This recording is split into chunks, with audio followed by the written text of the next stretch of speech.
Hello students, आज हम पढ़ने वाले हैं variation of small g. Acceleration due to gravity जो है वो अर्थ के सरफेस पे, अर्थ के सरफेस से अबव और अर्थ के सरफेस से बिलो, मतलब अर्थ को हम डिग करके अंदर चले जाएं, इस तरीके से एक्सेलरेशन ड्यू टू ग्रेविटी कैसे वेरी करती है। इससे पीछे की जो एक कुछ नॉर्मल नॉन एनटीएससी क्लासेस में मैंने एक छोटा सा डेरिवेशन किया हुआ है कि स्मॉल जी किन फैक्टर्स से निकाला जाता है किसी प्लैनेट का, और उसे मैंने ये बताया था on surface of any planet acceleration due to gravity is equal to, for that planet जो है वो ये होगी G mass of that planet divided by radius of that planet and its square. ये किसी भी प्लैनेट के सरफेस पे निकाले जाने वाली एक्सेलरेशन ड्यू टू ग्रेविटी है। अगर इस टर्म को भी देखा जाए तो ये डिपेंड कर रही है यूनिवर्सल ग्रेविटेशनल कांस्टेंट पे, मास ऑफ प्लैनेट पर एंड रेडियस ऑफ प्लैनेट पे। अगर कोई प्लैनेट ऐसा है कि उसका रेडियस अलग अलग जगह पे वेरी कर रहा है, जैसा कि अर्थ के केस में भी होता है, अर्थ का रेडियस इक्वेटर पे अलग है और पोल पर अलग है, इस वजह से इक्वेटर और पोल पर एक्सेलरेशन ड्यू टू ग्रेविटी अलग अलग आती है।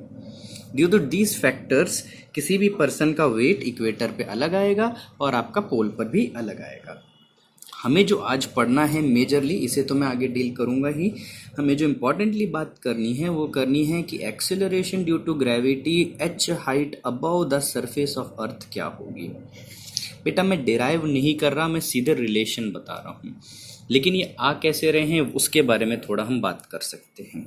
जैसे देखो जी डैश मतलब नॉर्मली अर्थ के सरफेस की acceleration due to gravity G होती है। अगर आप सरफेस से ऊपर जाओगे या सरफेस के अंदर जाओगे तो ये जी की वैल्यू वेरी कर जाएगी।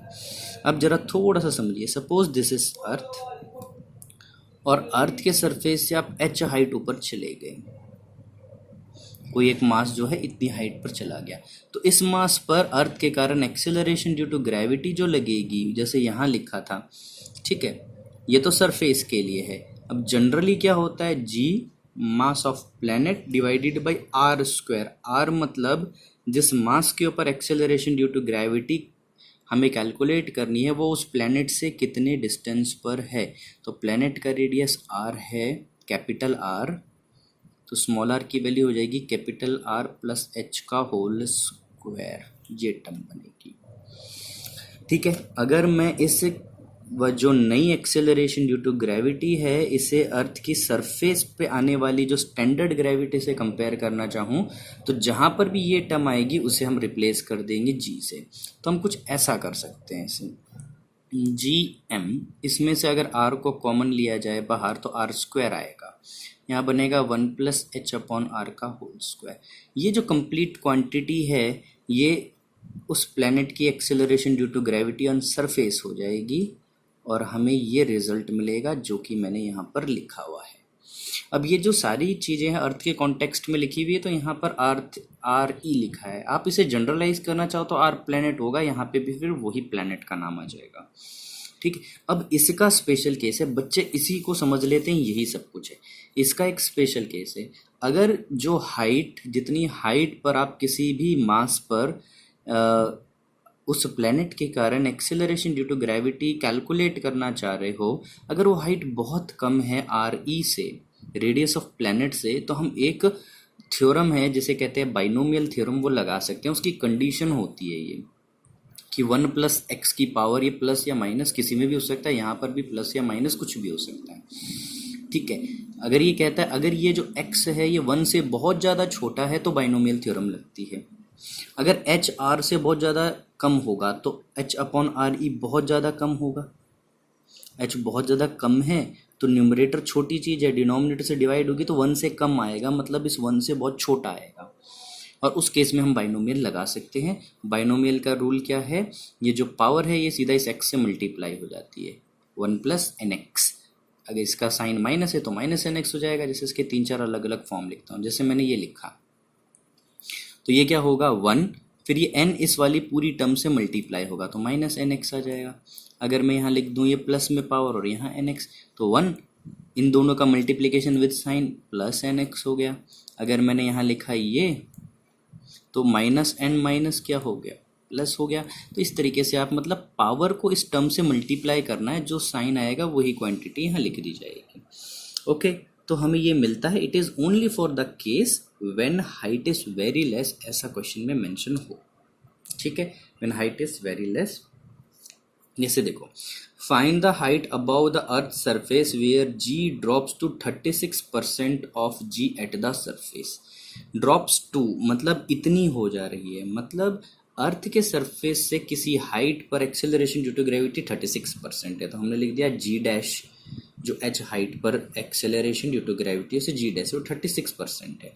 जी डैश के फॉर्मूले को पुट करा, वैल्यू को रखा, तो हमें कुछ ऐसा मिलेगा। अगर मैं इसका रेसिप्रोकल ले लूँ, LHS और RHS में रेसिप्रोकल ले लूँ, तो 1 ये क्वांटिटी है, तो ये न्यूमरेटर बन जाएगा, ये न्यूमरेटर बन जाएगा, 1 डिनोमिनेटर बन जाएगा, इसमें ये न्यूमरेटर बन जाएगा, डिनोमिनेटर बन जाएगा। नहीं तो आप क्रॉस मल्टीप्लाई करोगे, वही प्रोसेस होती है।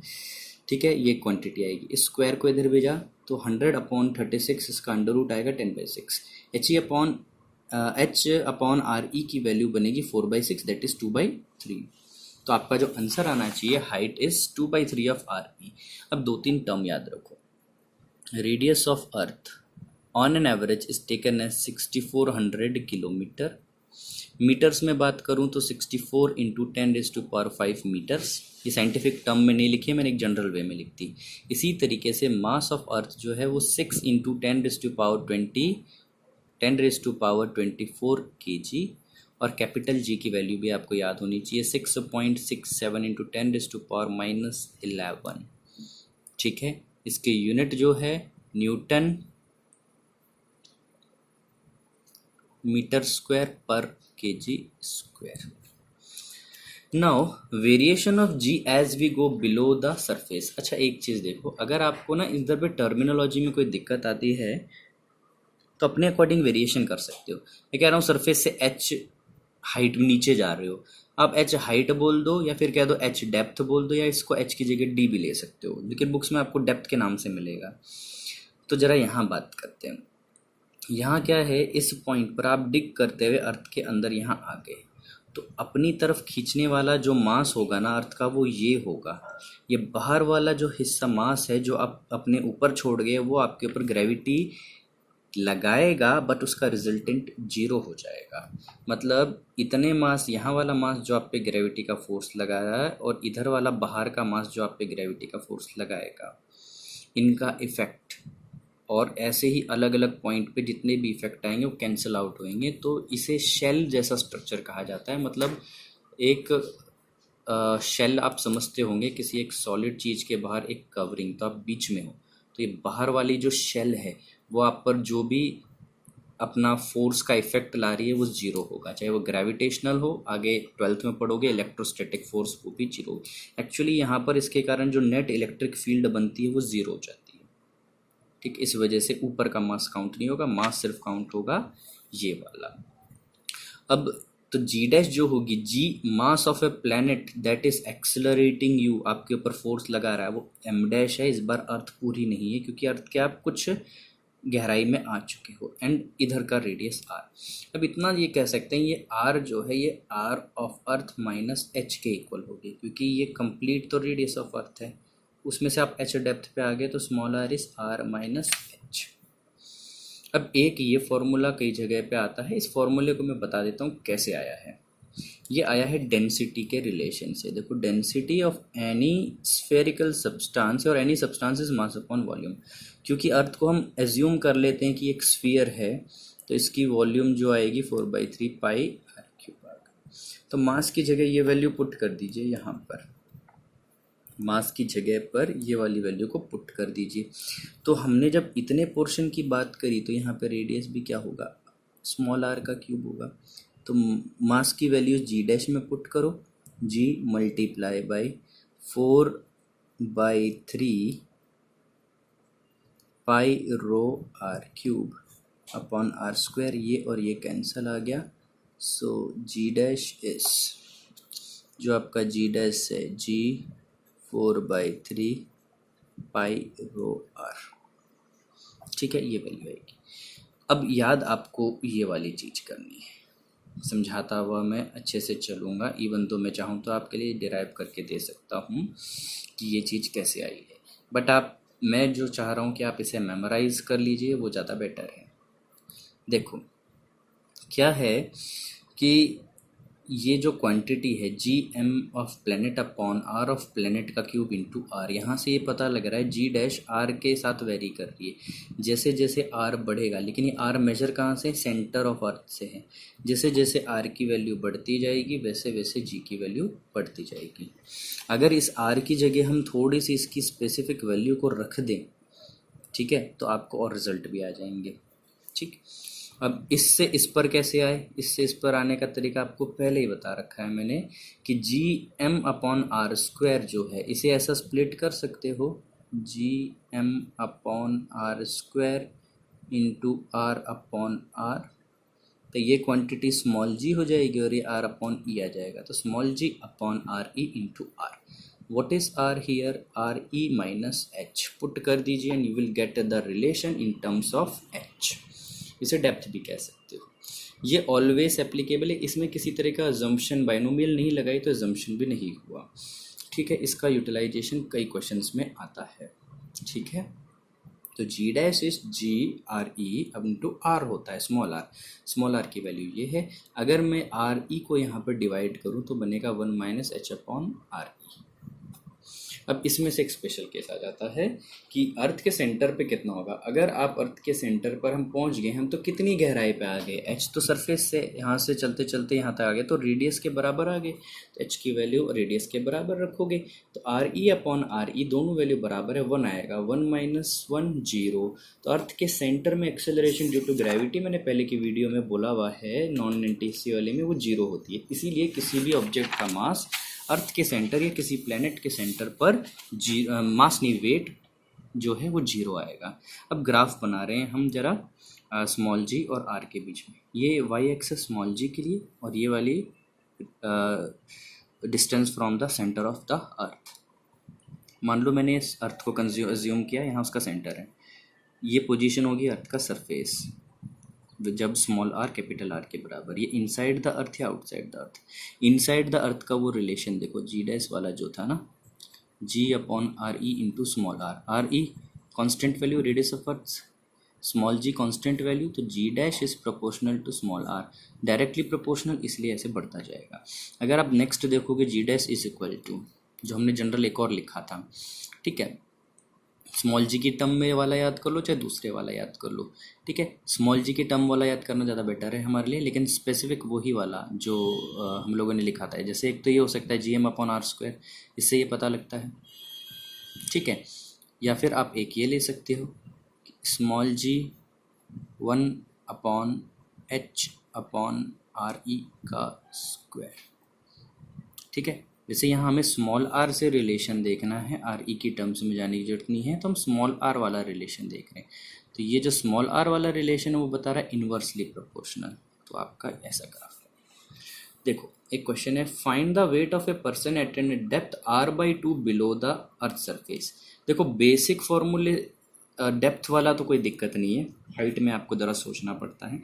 डेप्थ का तो आपका स्टैंडर्ड एक ही रिलेशन है, जैसे कि ये वाला। अब इससे आप आगे, मैंने कहा इसे याद कर लो, इससे आप आगे अपने आप पहुंच सकते हो। ये क्या हो गया, स्मॉल जी अपॉन आर ई इंटू आर। इसकी जगह आपको डेप्थ के टर्म्स में निकालना है, तो इसे R E into H put कर दीजिए, 1 minus H upon R E, got the values. एक बार वहाँ एच की जगह पे r/2 रखा, यहाँ 1/2, 1 माइनस 1/2, 1/2 आ गया। तो वेट की अगर बात करें तो वेट ऑफ एनी ऑब्जेक्ट इस मास इंटू जी, मास कांस्टेंट है तो मास को हटाएं तो प्रोपोर्शनैलिटी ये मिलती है, ठीक है। तो हम कह सकते हैं वेट जिस डेप्थ पे निकालना चाह रहे हो upon weight is equal to G, जिस जगह निकालना चाह रहे हो अपॉन जी, जी के डायरेक्ट प्रोपोर्शनल है। यहाँ से आपको 50 न्यूटन वेट मिल जाएगा। ना variation due to shape of earth, actually ये तो पीछे डिस्कस हो चुका है कि पोल पर रेडियस ज़्यादा होता है, कम होता है, इक्वेटर पे ज़्यादा होता है, तो इस वजह से हमारी जो एक्सेलरेशन ड्यू टू ग्रेविटी जैसा हमें पता है इन्वर्सली प्रोपोर्शनल है, और ये रिलेशन है, तो जी क्या होगी, इन्वर्स प्रोपोर्शनैलिटी में साइन रिवर्स हो जाएगा। इक्वेटर ग्रेटर था तो जी पर आपका जी की वैल्यू इक्वेटर पर लेस आ जाएगी। एक ये टॉपिक थोड़ा सा बड़ा और काफ़ी कॉम्प्लिकेटेड टाइप का लगेगा आपको देखने में, लेकिन है बड़ा ही सिंपल। क्या है ये, variation of small g due to rotation of earth. बेटा अर्थ अपने एक्सिस पर जो रोटेट कर रही है, suppose this is the axis of rotation, और अर्थ का रोटेशन एंगुलर वेलोसिटी ओमेगा है, इसकी वजह से भी अर्थ की जो एक्सेलरेशन ड्यू टू ग्रेविटी है उसमें वेरिएशन आता है।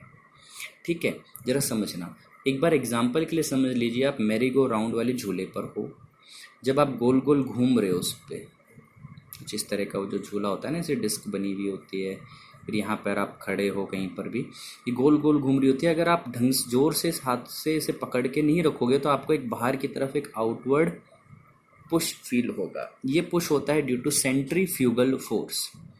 ठीक है, अब जरा समझिए कि आप यहाँ पर हो और अर्थ अपनी एक्सिस पे रोटेट कर रही है, ये सेम मैरी गो राउंड वाली कंडीशन हो रही है, तो आपके ऊपर भी एक सूडो फोर्स बाहर की तरफ लगेगा। अगर इस फ्रेम से हम देखें तो वो होगा सेंट्रीफ्यूगल फोर्स, ये आपको बाहर ले जाना चाहता है।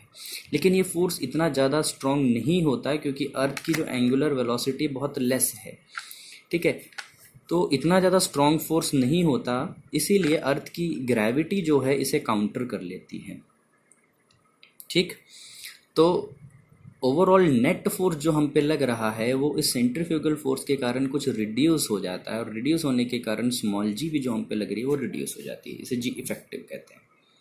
ठीक है, सो फाइनली हम सीधे सीधे आ जाते हैं आपके रिजल्ट पे। जो रिजल्ट आता है इसका वो ये बन के आता है जो हमें फाइनल वे में चाहिए होता है। इट इज़ जी इफेक्टिव, जो बाइनोमियल की टर्म्स में हम निकालते हैं, जो आपको याद रखने की ज़रूरत है वो है this one, g effective is equal to g dash is equal to g minus R omega square cos theta. इस रिजल्ट को याद रखें, और ये सारी डेरिवेशन की कोई ज़रूरत नहीं है। इसे याद रखना है कि acceleration due to gravity due to rotation of earth is g minus radius of earth omega square cos square theta. ये बाइनोमियल से कुछ अप्रॉक्सीमेशन लेकर करी गई है, इसलिए इससे जो आंसर आएंगे वो अप्रॉक्सीमेट आएंगे, लेकिन हम इसमें अप्रॉक्सीमेशन को कंसिडर करते हैं, बहुत ज़्यादा वेरिएशंस नहीं होते। तो याद रखिए, acceleration due to gravity due to omega rotation of earth is g minus R omega square cos square theta. What is theta? Theta is latitude of earth. जरा समझना, अर्थ के अंदर जो लेटीट्यूड्स हैं, जैसे इक्वेटर को जीरो लेटीट्यूड कहा जाता है, अगर आप इस पोजीशन पे आ गए तो ये क्या हो गया, ये थीटा लेटीट्यूड है। यहाँ मतलब मान लो 30 डिग्री है। ठीक है, यहाँ ऊपर यहाँ पोल क्या होगा, pole is eight 90 degree latitude. तो इस तरीके से यहाँ पे लेटीट्यूड जो है वो है आपका थीटा। अब जैसे यहाँ से हम निकालें कि इक्वेटर पे लेटीट्यूड होता है 0 डिग्री, तो कॉस 0 डिग्री क्या हो जाता है 1। इक्वेटर पे एक्सेलरेशन ड्यू टू ग्रेविटी जो होती है वो होती है G minus R omega square. Similarly अगर हम पोल पे देखें, पोल पे जो एक्सेलरेशन ड्यू टू ग्रेविटी आती है वो जी के बराबर ही आती है। अब यहाँ से एक छोटी सी चीज़ आपको और एक क्वेश्चन समझ में आएगा। ठीक है, what should be speed of rotation of earth so that wait of a person at equator is 0। एक बात ध्यान रखना, पोल पर किसी पर्सन का, कोई भी एक पर्सन वेटलेसनेस फील नहीं कर सकता।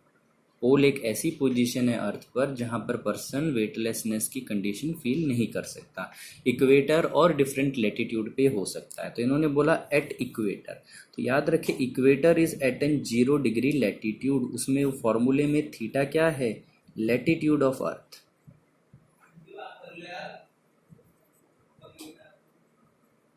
ठीक है, इधर पे 0 डिग्री पुट करें, इसकी जगह लेटीट्यूड को। जी डैश की वैल्यू उन्होंने बोला है कि पर्सन का वेट 0 हो, मास कभी 0 नहीं होता, तो वेट 0 होने के लिए एक ही कंडीशन है, उस पर्टिकुलर पॉइंट पर एक्सेलरेशन ड्यू टू ग्रेविटी 0 हो जाए। ठीक है, at g dash equals to 0, तो जी डैश को 0 रखा गया इस फॉर्मूले के अंदर। ठीक है, थीटा को 0 डिग्री रखा गया, तो हमें वैल्यू मिलती है ये। From here we get omega is equal to under root g by R. ये हो गया क्या आपका कि अर्थ का एंगुलर वेलोसिटी इस इतनी होनी चाहिए, ठीक है। अब अगर पूछ लिया जाए कि क्या कहते हैं टाइम पीरियड कितना हो अर्थ का, तो अब यहाँ पे टाइम पीरियड के लिए आपको पता है omega is equal to 2 pi by T, तो T is 2 pi by omega, इस वैल्यू को पुट कर दीजिए। We get the solution is approximate 84 minute. अगर अर्थ अपना रोटेशन, एक सिंगल रोटेशन 24 आवर की जगह 84 मिनट्स में कर ले, 84 minutes is less than 1.5 hour, ठीक। 84 मिनट्स में अगर कंप्लीट कर दे तो अर्थ पे present person just about to earth के सरफेस से कांटेक्ट छोड़ना शुरू कर देगा। इस 84 मिनट से 1 मिनट भी कम समय ले लिया अगर इसने, तो उसके बाद सेंट्रीफ्यूगल फोर्स बहुत ज़्यादा बढ़ जाएगा and you will detach from the earth surface. It will be due to the rotation of earth, ठीक है। ये सारे 3 फैक्टर्स हैं। अगली वीडियो जो रहेंगी वो कुछ और टॉपिक्स को रिलेट करेंगी।